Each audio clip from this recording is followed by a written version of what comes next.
जय जगन्नाथ सांगने आसतु आज किसी बचा बचा अनुचिंता विषय में आज जाना तो निश्चिंत आपण भिडटी शेष पर्यटन देखिए आ बहुत किसी शिखा मिल आपण मैंने जदि आम चैनल को प्रथम थर आते निश्चित गोटे सब्सक्राइब करी बेल आइकन को ऑन करदे।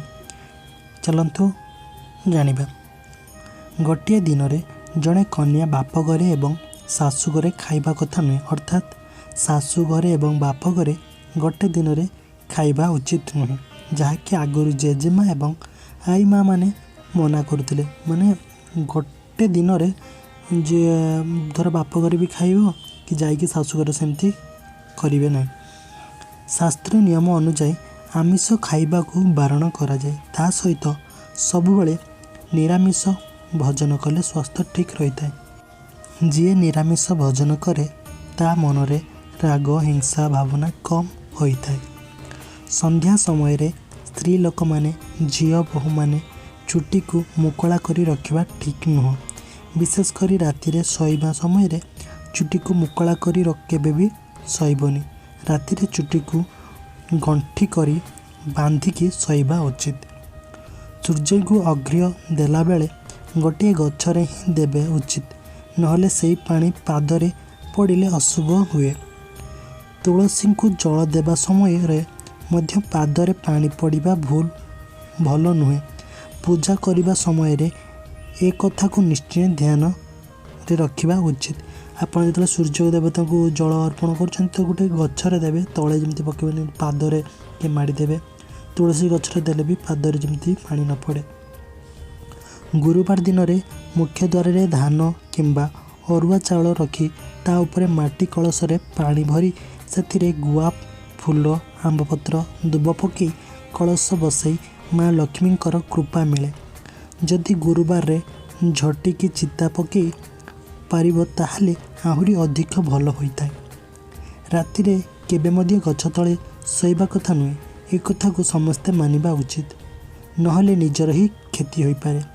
अजथा कथा कहिबा कि अधिक कथा कहिबा उचित नुह। एमिति कले आपणकर कथार कौनसी भी मूल्य रुहे नहीं। कम कथा कहतु, दरकारी कथा कहतु, एमिति कले समस्ते आपण कथा शुणिबे। नवजात शिशु जन्म हेबार 1 वर्ष मध्य नख चुटी काटिबा उचित नुह कि आईना रे 1 वर्ष पर्यंत शिशु को मुँह देखाइबा उचित नुह। तो आपण जो नुआ छुआ जन्म होती 1 वर्ष पर्यंत नख चुटी काटबेनी आ आईना रे मुँह देखेबेनी। जेकोसी शुभ काम पूर्व पर्व पर्बाणी की धार्मिक कार्य रे कलश बसाइबा शुभ होता है। कलश रे पंचदेवता को पूजा करा जाए।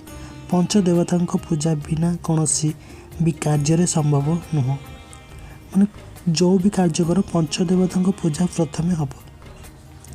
खाइबा पीबा परिश्रा करिबा एवं मलत्याग करिबारे ये 4टी कार्य बसिकी कले स्वास्थ्य पाई बहुत भल होता है। भोजन टेबुल रे करिबा अपेक्षा तले आसन पकई खाइबा सबुठारु भल।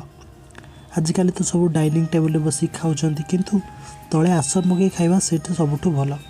जहाँकर पुत्र नाही से माने पौष पुत्र ग्रहण करि पारिबो।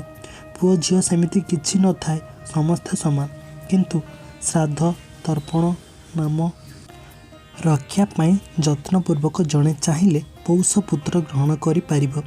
स्वगोत्रु अथवा अन्य गोत्रु पौष पुत्र ग्रहण करिबो, किंतु झीर पुओ भौणीर पुओ कि माउसीर पुओ को केबे पौष पुत्र भावे ग्रहण करिबो नाही। यह निज पाई अमंगल अटे। शिशु को 5 वर्ष हेबा भितरे ही पौष पुत्र ग्रहण करि पारिबो। संक्रांति अमावास्या गुरुवार रे पड़ा जिनिष पिता खाद्य आमिष खाइबनी कि यही दिन गुड़िकरे नारी पुरुष माने राति रे भात खाइब नहीं। राति रे जलखिया कि रुटी उपमा पिठा इत्यादि खाइबा उचित, जहाँकि लक्ष्मी पुराण बही रे वर्णित। मनीष सहीगला परे आत्मा शरीर रू बाहरी चारिआडे घूरी बुली थाए। प्रश्न उठे जे आत्मा शरीर रू बाहरी गला परे मनीष मरीजाए। निद अवस्था आत्मा स्व इच्छा शरीर रू बाहरी थाए एवं प्रवेश करिଥାଏ, किंतु मृत्यु पर आत्मा थरे बाहर द्वितीय थर शरीर में प्रवेश करें ना। तो आप शोथे तो आत्मा बाहर बुलिकी आसिक आपण स्वेच्छा प्रवेश करे, किंतु मरला पर जे आत्मा बाहर के सी आउ प्रवेश करे ना। बाहाघर चूड़ी शाढ़ी लेहेंगा मेहंदी बिंदी अन्य को व्यवहार करने को देले स्वामी भाग्य साथी रही न थाए। सौभाग्य साथी स्वामी स्त्री भितर सब बड़े झगड़ा लगी रही थाए, सबू काम बिगड़ी जाए।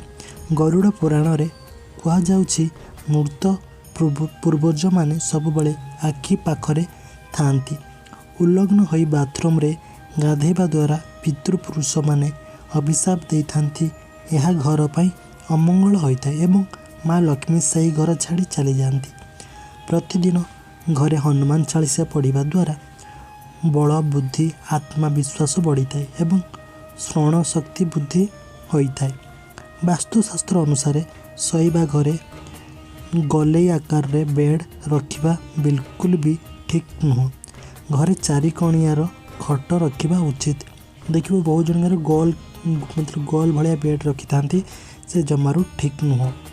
जो घरे सब बड़े स्वामी स्त्री भितर झगड़ा लगी रही से शिव पार्वती एवं लक्ष्मी नारायण को प्रतिदिन पूजा करने उचित। अन्य को कमल बा पेन लेखा कलम बा पेन लेखा देते मागिकी नहीं आसतु, कहीं कलम आमर भाग्य सहित जड़ित थाए। घर को आसीथिबा अतिथि किंबा बंधु बांधव को खराब करी कहिबा किंबा घर को अतिथि आसिले खुशी न हेबा इत्यादि घरे दारिद्रता बढ़ी थाए। देखिए जब आप घर को किए बंधु आसी आसला ताको आपण को रेस्पेक्ट देबेनी कि खुशी हेबेनी, तो आपण को घर दारिद्रता आसी थाए। शोइबा सेज पाखरे बही न्यूज पेपर खाता इत्यादि रखी शोइबा द्वारा नकारात्मक शक्ति बढ़ी थाए। यह प्रभाव घरे किछि ना किछि अघटन घटी थाए। तो आप शोइला बेले आपन पाखरे बही न्यूज पेपर किछि रखिबेनी। खाइबा खोली रे प्रथमे लुण बाढ़िबा उचित, तापर अन्य खाद्य तरकारी भात भजा इत्यादि बाढ़िबा उचित। गरु गाई तथा पशु मांस खातु नहीं। गाई आमर माँ समान। गाई शरीर में 33 कोटी देवादेवी देवता बास करती, तेणु गरु मांस खातु नहीं। समस्तଙ୍କର जीवन प्रति लोभ थाए, तेणु निज खुशी पाई कौन सी पशुपक्षी को मारी खातु नहीं। विधवा नारींकर मंगलसूत्र ताको सासू किंबा माँ चाहिए पिंधि पारिबे, नहले ताकू बणिया दुकान रे अन्य एक अलंकार गढ़ी पिंधि पारिबे।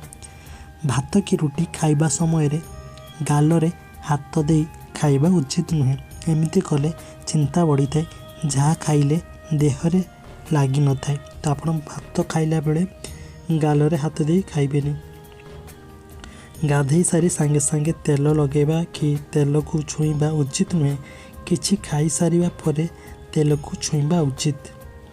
तो दर्शक बंधु आपण मन को जदि भिडियोटी भल लगी निश्चित गोटे लाइक करेंगे। शेष पर्यंत भिडियोटी देखि आपण मन को शेष धन्यवाद। भिडियोटी किपरि लागला कमेंट करी जणातु। आ हाँ, आम चैनल को सब्सक्राइब करने को आते भी भूलु ना। जय जगन्नाथ। आ निश्चित गोटे कमेंट रे करेंगे जे आपण कौ स्थान आम भिडियो को देखिपारुंट, तो आमको जानिकी बहुत खुशी हे जे आम भिडियो कौ स्थान में जाई पहुँच पार्छ। तो निश्चित आप कौ स्थान देखुं आम भिडियो को गोटे कमेंट करी जणाइबे। जय जगन्नाथ।